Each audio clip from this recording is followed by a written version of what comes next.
بسم اللہ الرحمن الرحیم. سورۃ المؤمنون. سورۃ المؤمنون کا مطالعہ چل رہا ہے ہمارا سورۃ الحج کے بعد، اور اس سورت کا نام جو ہے سورۃ المؤمنون کیوں رکھا گیا؟ کیونکہ اس کے اندر مومنین کی صفات کا ذکر کیا جا رہا ہے. ٹھیک ہے، اور اس میں وہ بنیادی صفات اس میں ذکر کی گئی ہیں جو مسلمانوں میں پائی جانی چاہیے. اور اس حوالے سے مسند احمد کی بھی ایک روایت ہے جو حضرت عمر رضی اللہ عنہ نے ایسے آپ صلی اللہ علیہ وسلم کا ارشاد منقول ہے کہ اس سورت کی پہلی 10 آیتوں میں جو باتیں ذکر کی گئی ہیں، اگر کوئی شخص وہ باتیں اپنے اندر پیدا کر لے تو وہ سیدھا جنت میں چلا جائے گا. اسی لیے سورت کا نام مؤمنون ہے. یعنی یہ وہ سورت بیان کی گئی کہ اس میں بتایا گیا کہ مسلمانوں کو کیسا ہونا چاہیے. اسی طریقے سے نسائی یہ بھی ایک حدیث کی کتاب ہے جس میں حضرت عائشہ رضی اللہ عنہ سے کسی صاحب نے پوچھا کہ رسول اللہ صلی اللہ علیہ وسلم کے اخلاق اور اوصاف کیسے تھے، تو اس کے جواب میں حضرت عائشہ رضی اللہ عنہ نے کیا فرمایا کہ سورہ مؤمنون کی 10 آیتیں تلاوت فرما کر بتائیں کہ یہ سب آپ صلی اللہ علیہ وسلم کے اوصاف تھے.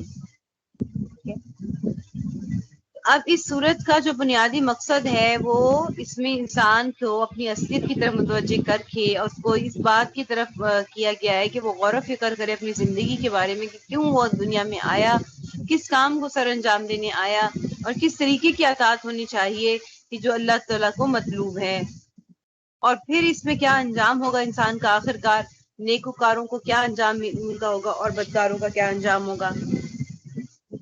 پھر اس صورت میں حضرت نوح علیہ السلام سے لے کر عیسیٰ علیہ السلام تک بہت سے انبیاء کرام کا پھر دوبارہ سے ذکر کیا گیا ہے، یعنی دہرایا گیا ہے تاکہ یہ بات اس میں داخل ہو جائے، یہ واضح ہو جائے کہ سب پیغمبروں کی جو دعوت تھی وہ تواتر کے ساتھ ایک ہی تھی. ٹھیک ہے، تواتر مطلب جس کا تسلسل نہ ٹوٹے، ایک ہی پیغام وہ لے کر آئے، اور جن لوگوں نے اس چیز کا انکار کیا انہیں اللہ تعالیٰ کی طرف سے عذاب کا نشانہ بننا پڑا. پھر اس میں اور کا ذکر ہے کہ مرنے کے بعد اللہ تعالیٰ انسانوں کو دوبارہ زندہ کر کے ان کی نیکیوں کا اور ان کی برائیوں کا حساب کریں گے، اور ہر انسان کو اپنے عقیدے اور عمل کے اعتبار سے اللہ تعالیٰ جزا و سزا کا اس میں سامنا کرنا پڑے گا. ٹھیک ہے، اس عقیدے کو اللہ تعالیٰ کے جو توحید کا اور اس عقیدے کا کہ جزا و سزا ہوگی، اس میں اللہ تعالیٰ کائنات میں پھیلی ہوئی چیزوں کے بارے میں اپنی قدرت کی نشانیاں دکھا کر اس کی طرف متوجہ کر کے اللہ تعالیٰ ذکر کر رہے ہیں. ٹھیک ہے،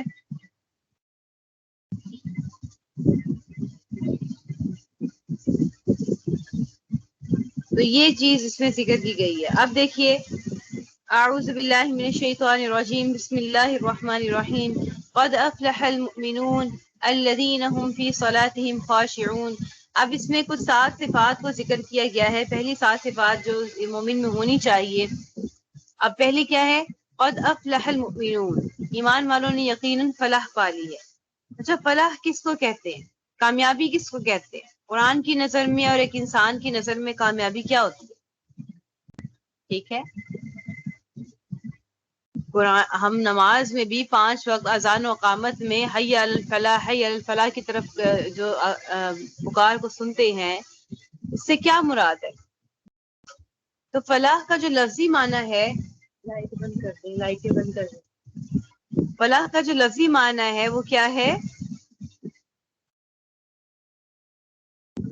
ہر مراد کو حاصل کر لینا اور ہر تکلیف دور ہو جائے.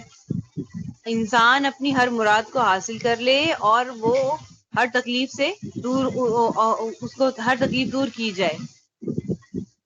تو یہ لفظ فلاح اتنا جامع ہے کہ اس میں تمام جو مطلب ہیں فلاح کے لحاظ سے وہ اس میں سما جاتے ہیں.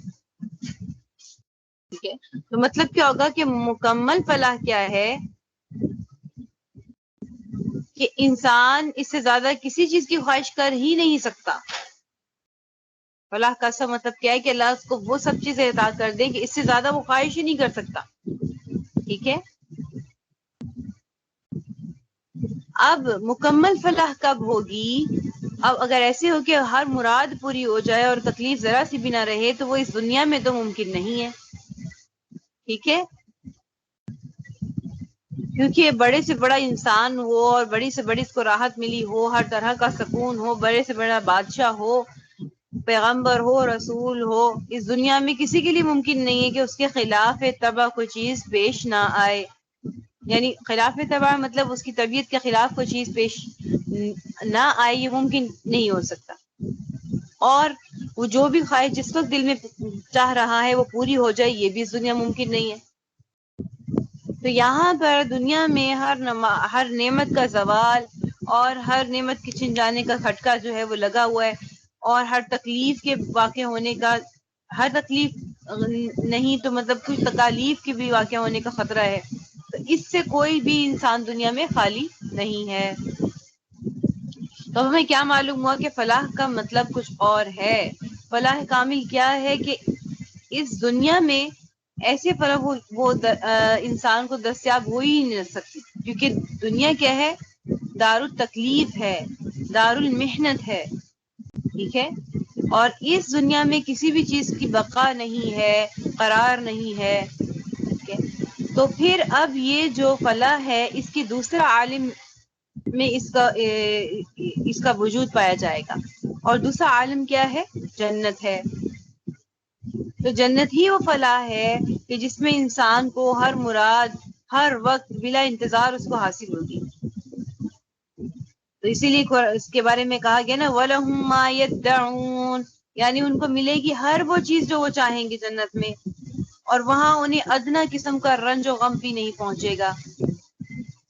اور ہر شخص یہ کہتا وہ جنت میں داخل ہوگا الحمدللہ الذی اذهب عني الحزن ان ربنا لغفور شکور الذی احلنا دار المقامة من فضله.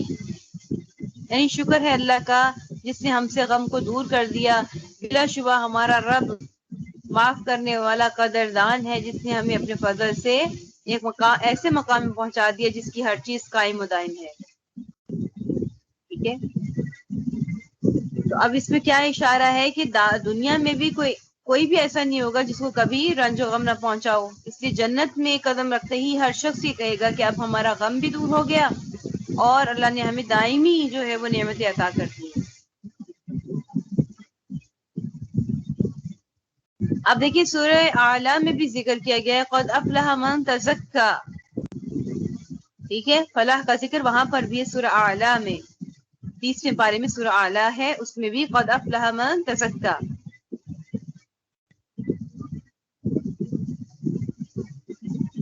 اب یہاں پر جو قد افلح من تزکا، اس میں کیا ہے کہ اپنے آپ کو گناہوں سے پاک کرنے کا ذکر ہے.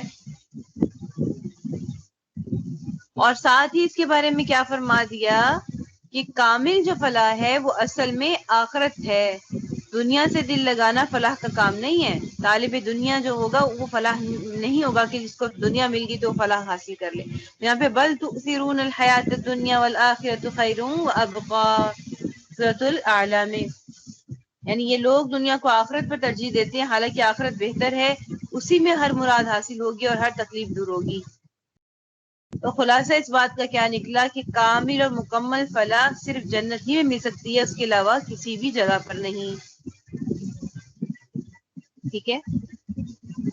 اب یہاں پر ایک سوال پیدا ہوتا ہے آگے جتنی بھی صفات آئیں گی اس لحاظ سے بھی کہ مومنین کو آخرت کی کامل فلاح ملنا تو سمجھ میں آتا ہے کہ ان کو ملے گی، لیکن دنیا میں فلاح بظاہر کفار اور فجار کا حصہ بنی ہوئی ہے.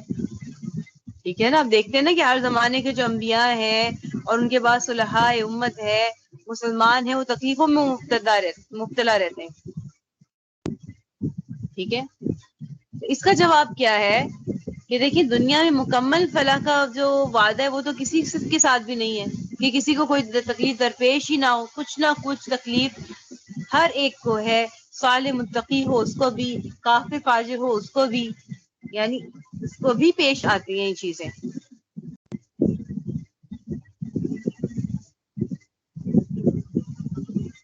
تو اس لحاظ سے یعنی فلاح دونوں کو حاصل ہو جاتی ہے. یعنی دیکھیں ہر انسان کو چاہے وہ صالح ہو، متقی ہو، کافر ہو یا بدکار ہو، پھر ان دونوں میں فلاح پانے والا ہم کس کو کہیں گے؟ اس کا اعتبار کس چیز پر ہوگا؟ عاقبت کے اوپر، انجام پر ہے اس کا اعتبار. فلاح اصل پانے والا دنیا کے حساب سے نہیں. ٹھیک ہے؟ تو دنیا کے جو تجربہ مشاہدہ ہے کہ ان 7 صفات کے جو بھی حامل ہوں گے اور ان پر قائم رہیں گے، دنیا میں ان پر وقتی تکلیف آئے گی، لیکن ان کا انجام، ان کی تکلیف جو ہے وہ جلد دور کر دی جائے گی. آخرکار ان کی تکلیف وہ دنیا میں بھی رہتے ہوئے ان کی تکلیف کو دور کر دیا جائے گا جو ان 7 صفات کا حامل ہوگا. ٹھیک ہے، اور اللہ تعالیٰ اس کی ہر مراد بھی پوری کریں گے پھر، اور اللہ تعالیٰ اسے دنیا میں اس کو عزت دیں گے کہ ہر ساری دنیا اس کی عزت کرنے پر مجبور ہو جائے گی. اور پھر دنیا میں انہی لوگوں کا اللہ تعالیٰ نیک نام باقی رکھتے ہیں. ٹھیک ہے، اب آپ غور کریں، ہم اپنے ارد گرد بھی اور ہم اپنے سلف صالحین میں بھی جیسے صلحاء گزرے ہیں، فقہاء گزرے ہیں، علماء گزرے ہیں. آپ دیکھ لیجئے امام بخاری رحمہ اللہ، ٹھیک ہے، اور اللہ نے ان کا نام زندہ رکھا ہے، تا قیامت تک زندہ رہے گا جب تک صحیح بخاری پڑھی جائے گی. اسی طریقے سے ہمارے دوسرے ائمہ کرام بھی. ٹھیک ہے، تو تکلیفیں پیش آئیں. امام شافعی رحمہ اللہ کو بھی، امام احمد بن حنبل کو بھی پیش آئیں کہ ان کو قید میں ڈال دیا گیا تھا اور ان کے ساتھ بہت برا سلوک کیا گیا تھا امام احمد بن حنبل کے ساتھ، جب یہ خلق قرآن کا جو فتنہ شروع ہوا تھا کہ قرآن کو مخلوق، انہوں نے کہا تھا کہ اللہ کی مخلوق، کہ اللہ کا کلام نہیں ہے. تو یہ بہت بڑا فتنہ شروع ہوا تھا. تو امام احمد بن حنبل جو تھے وہ ایک ہی سائڈ پر کھڑے تھے اور وہ اس چیز کو نہیں مانتے تھے. ان کو جیل میں بھی ڈالا گیا، ان کو مارا پیٹا بھی گیا، ان کو کوڑوں کے ساتھ مارا گیا. لیکن دنیا کی تکلیف ہے، لیکن اللہ نے رہتی دنیا تک ان کی عزتوں کو سلامت رکھا اور ان کے نام کو سربلند رکھا. اب دیکھیے اس سے پہلی سے کیا ذکر کی جا رہی ہے، اس کو توجہ کریں، بہت پیاری آیات ہے، اس لیے ہم اس کو ایسا ایسا لکھے بھی چل رہے ہیں تاکہ ہمارے عمل کے اندر یہ چیزیں آ جائیں. الذین هم فی صلاتهم خاشعون، جو اپنی نماز میں دل سے جھکنے والے ہیں. خشوع کا ذکر کیا گیا. خشوع کا مطلب کیا ہے؟ عاجزی اختیار کرنا، یعنی ظاہری اعضاء کو جھکا دینا، اور خضوع دل کو بھی عاجزی کے ساتھ اللہ کے آگے جھکا دینا. ٹھیک ہے، نماز کی طرف متوجہ کر لینا دل کو بھی عاجزی کے ساتھ.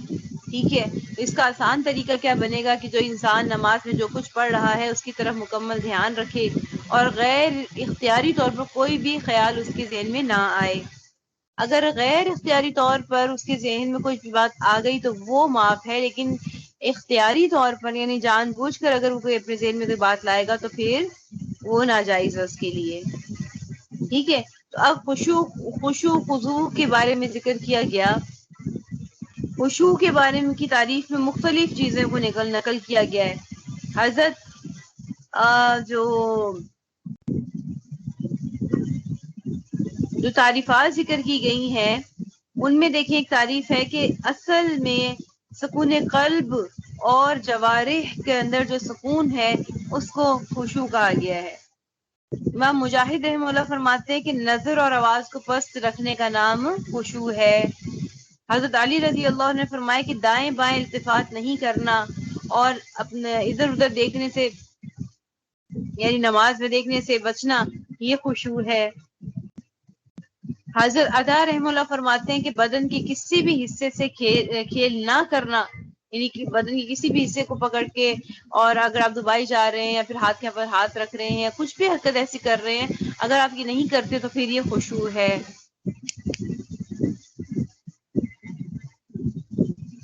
حدیث شریف میں حضرت ابو ذر رضی اللہ عنہ سے روایت ہے کہ آپ صلی اللہ علیہ وسلم نے فرمایا کہ اللہ تعالیٰ نماز کے وقت اپنے بندے کی طرف برابر متوجہ رہتا ہے جب تک وہ دوسری طرف التفات نہ کر لے.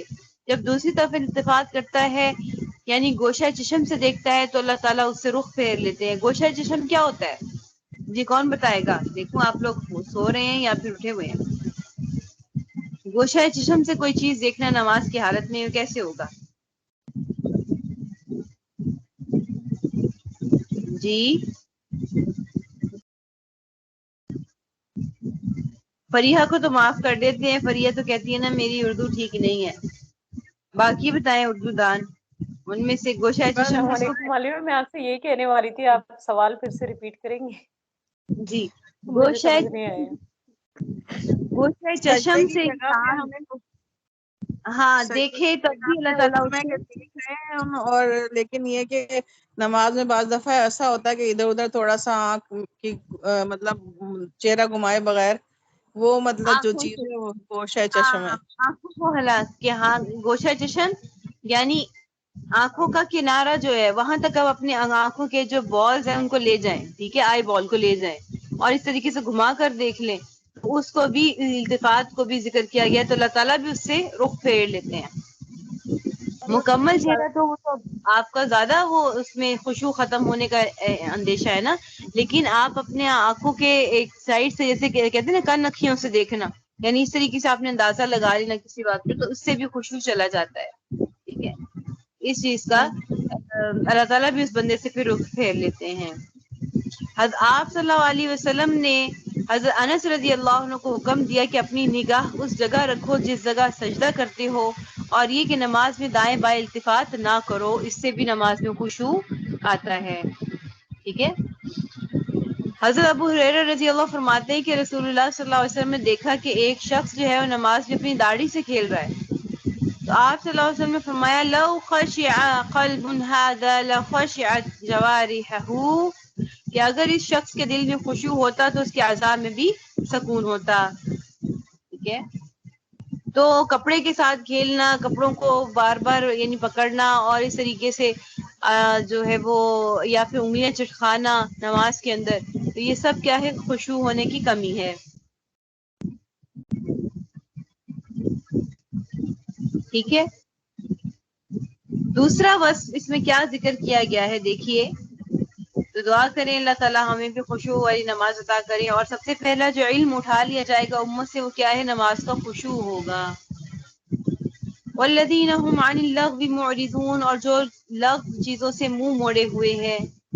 لغو کا مطلب کیا ہے, بیکار مشغلہ, جس میں نہ دنیا کا فائدہ ہے نہ آخرت کا فائدہ ہے, اس میں مشغول ہونے سے بچتے ہیں. ٹھیک ہے. اب ایک ہے لغو کے معنی ہے فضول کلام جس میں نہ دینی فائدہ ہو, اور ایک لغو کا اعلیٰ درجہ کیا ہے, معصیت اور گناہ ہے جس میں فائدہ دینی نہ بھی نہیں ہے, اس کے ساتھ ساتھ وہ یعنی دینی ضرر بھی اس کے ساتھ موجود ہے. تو اس سے پرہیز کرنا تو واجب ہے. یعنی ایسا لغو کام یا ایسی لغو بات جو گناہ کی طرف لے کر جائے, معصیت ہے, تو اس کا تو ترک کرنا واجب ہے. اور ادنا درجہ کیا ہے کہ نہ وہ مفید ہے نہ مضر ہے, تو اس کے بارے میں کیا آتا ہے کہ اس کو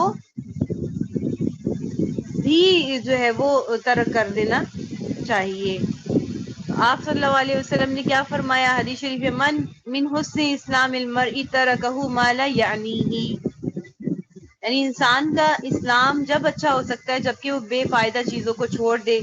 ٹھیک ہے. یعنی ایسی فضول باتوں میں اور اس میں انٹرسٹ لینا اور لغویات میں لگ جانا, اس سے بھی وہ پرہیز کرنا چاہیے. یہ بھی دوسری نشانی ہے مومنین کی. تیسرا وصف کیا ذکر کیا جا رہا ہے, والذین هم للزکاۃ فاعلون, اور جو زکوٰۃ پر عمل کرنے والے ہیں. تو زکوٰۃ کے لفظی معنی کیا ہے, کسی چیز کو پاک صاف کرنا.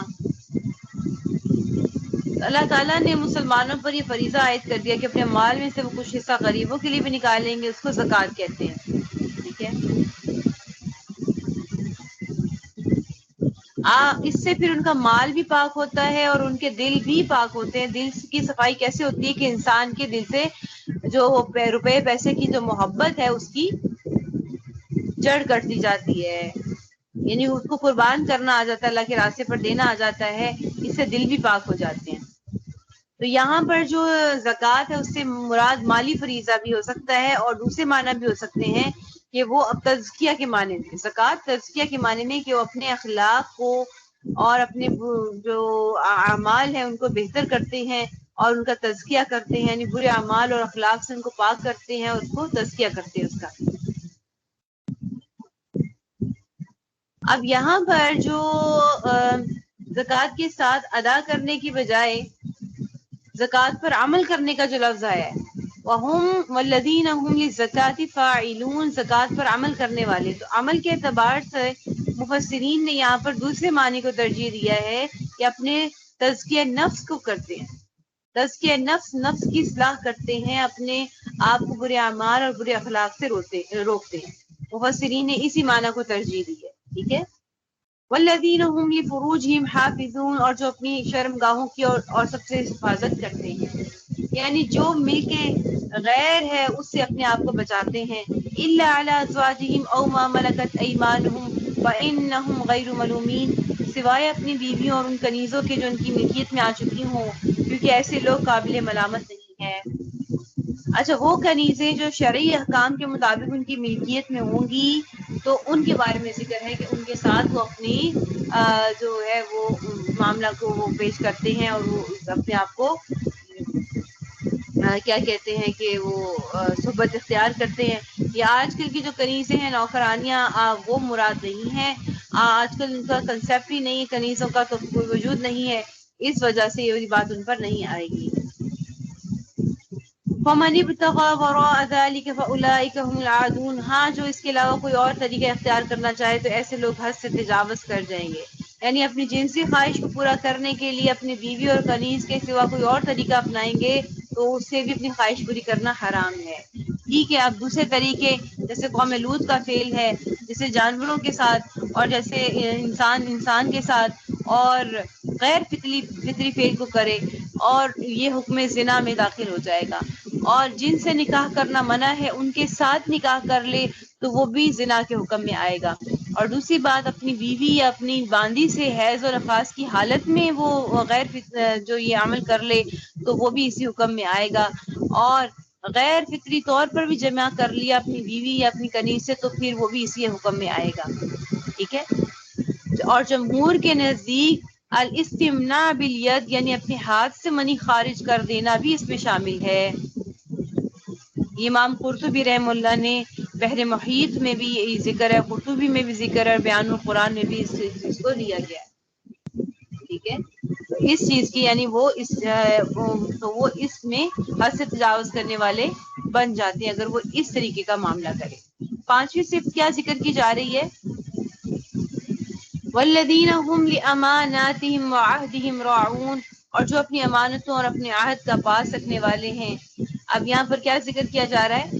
لاماناتهم وعهدهم، اس میں دو چیزوں کو ذکر کیا گیا، امانتوں کا اور عہد کا. یعنی پانچویں اور چھٹی چیز اس میں کیا ہے؟ امانت کس کو کہتے ہیں؟ امانت کا لغوی معنی کیا ہے کہ ہر اس چیز کو جس کی ذمہ داری کسی شخص نے اٹھائی ہو اور اس پر اعتماد وہ کیا کرتا ہو، بھروسہ اس نے کیا ہو اور کسی کی ذمہ داری اس نے لی ہو اور اس پر بھروسہ کیا جاتا ہو. ٹھیک ہے، اس چیز میں تمام وہ چیزیں شامل ہو جاتی ہیں جس میں جو امانت کے لفظ کو شامل ہے. اس امانت میں حقوق اللہ بھی ہے، حقوق العباد بھی ہیں، اور تمام شرعی فرائض و واجبات کا جو ادا کرنا ہے وہ بھی اس میں شامل ہو جائے گا. ٹھیک ہے، کسی شخص نے اگر کسی کے پاس اپنا کوئی مال بطور امانت کے رکھوا دیا وہ بھی اس میں، وہ تو معروف ہے نا، ہم تو مانتے کہ وہ امانت ہے. ٹھیک ہے، تو اس کی حفاظت کرنا اس کی ذمہ داری بن جاتی ہے. اس مال کے علاوہ اگر کوئی راز کی بات بھی کسی نے کر دی کسی کے ساتھ تو وہ بھی اس کے پاس امانت ہے. بغیر کسی شرعی اجازت کے اس کا راز فاش کرنا یہ خیانت کہلائے گا. اسی طریقے سے مزدور ہے، ملازم ہے، اس کے کام کوئی سپورٹ کیا گیا ہے تو اس کے لیے جتنا وقت خرچ ہونا طے ہے اور باہم طے ہو گیا تو اس کو اس کام کو پورا کرنا ہے، اس وقت کو ادا کرنا ہے اور اپنے حق کو ادا کرنا ہے اس ٹائم کے اندر. اسی طریقے سے مزدوری ہے، ملازمت کے لیے جو وقت مقرر ہے اور جتنا کام میں لگنا ہے، اگر اس کام میں چوری کی یا وقتی چوری کی تو وہ خیانت کہلائے گی. اس سے کیا معلوم ہوا کہ جو امانت ہے اس کی حفاظت اور اس کا حق ادا کرنا یہ بہت جامع لفظ ہے، اس میں کئی تفصیلات آ جاتی ہیں، کئی چیزوں کے بارے میں امانت کا ذکر آ جاتا ہے. چھٹا وصف کیا بتایا گیا ہے؟ وہ اپنے عہد کو پورا کرتے ہیں. عہد وعدے کو کہتے ہیں، یعنی دو طرف سے کسی معاملے میں ایک لزوم قرار دے دیا جائے، لازم قرار دیا جائے ایک دوسرے کو، تو اس کا پورا کرنا فرض ہے اور اس کے خلاف کرنا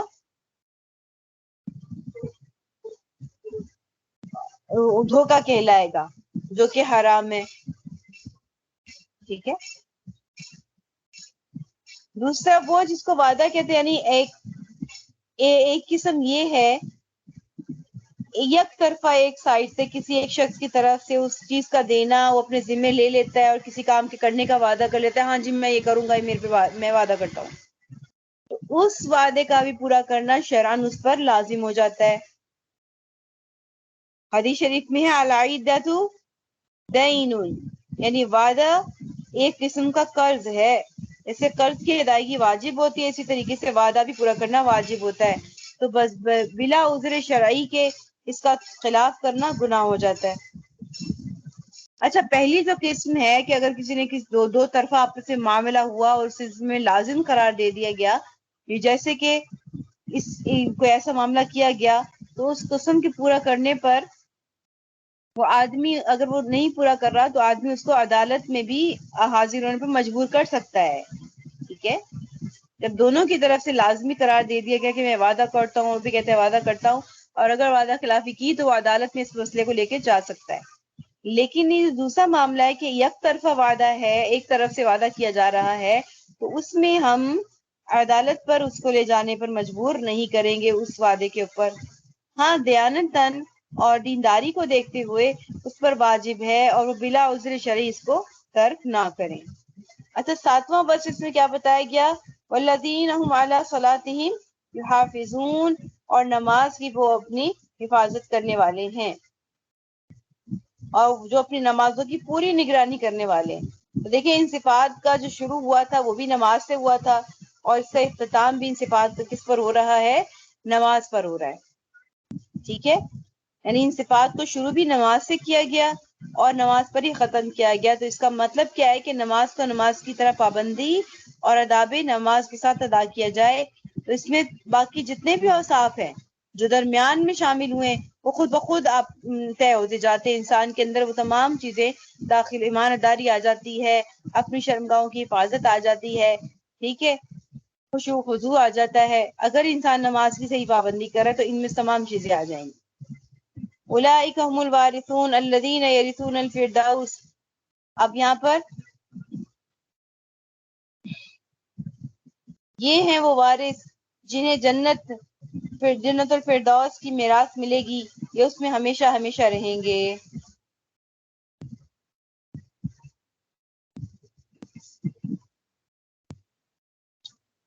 تو اب جو ان صفات کا حامل ہوگا اسے جنت الفردوس کا وارث بنا دیا جائے گا۔ اب وارث کے لفظ میں یہ اشارہ ہے کہ جس طریقے سے جو مورث کا مال ہوتا ہے اس کے ورثاء کو پہنچانا لازمی اور قطعی ہوتا ہے، اسی طریقے سے ان اوصاف والوں کا بھی جنت میں داخل ہونا اب یقینی ہے۔ تو قد افلح کے بعد مفلحین پورا ذکر کرنے کے بعد اس جملے میں کیا اشارہ دیا کہ فلاح کامل اور اصلی فلاح کیا ہے؟ اس کی جگہ جنت ہی ہے، ٹھیک ہے؟ تو یہ صفات ہماری ذکر ہو گئی، تقریباً 7 صفات ہیں۔ آپ بھی نیت کریں، میں بھی دوبارہ نیت کرتی ہوں کہ اللہ تعالیٰ ہمارے اندر یہ صفات کو داخل کر دیں، اور ہم اپنی حتی الامکان کوشش کریں گے کہ ہم ان صفات کو اپنے اندر داخل کریں اور ہمارا بھی حشر ان لوگوں میں ہو، ٹھیک ہے؟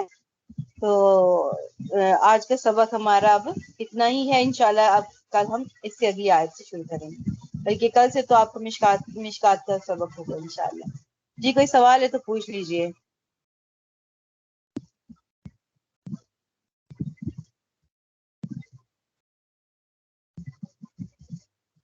جی کوئی سوال ہے؟ نہیں ہے، ٹھیک ہے۔ ٹھیک ہے، اللہ کا سبحانک اللہم و بحمدک نشہد ان لا الہ الا انت نستغفرک و نتوب الیک۔ السلام علیکم۔